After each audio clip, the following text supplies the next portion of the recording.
fidèle internautes yi nga xamante ne yéen ñuy suivre ki nga xam ne moom moo di Ayib Daffé ak maître Ciré Clédor Ly dañu demoon fi nga xamante ne nii ak seen huissier demoon fi nga xamante ne moom mooy caisse de dépôt et consignation ñu tegal leen fa ay alkaati bi ñu fa bàyyi ko it ñu dem fi nga xamante ne nii moo di DGE ñu tegal leen fa ay alkaati ñu bàyyi ko foofu nag dem fi nga xamante ne nii moo di Sénat ñu recevoir leen ginnaaw bi ñu leen recevoir nag waxtaan nañu ñoom xamal ñi nga xam ne ñoo fa nekk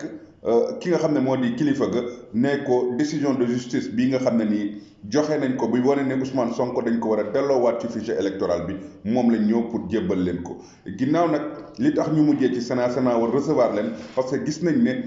administration bi ñu ci bari yi ñuy bañ a def suñu ko bañee def Sénat am na prérogative wala am na habilité am na sañ-sañu ñee li ñuy bañ a def ñoom moom mu def ko à leur place looloo tax moom ñu dem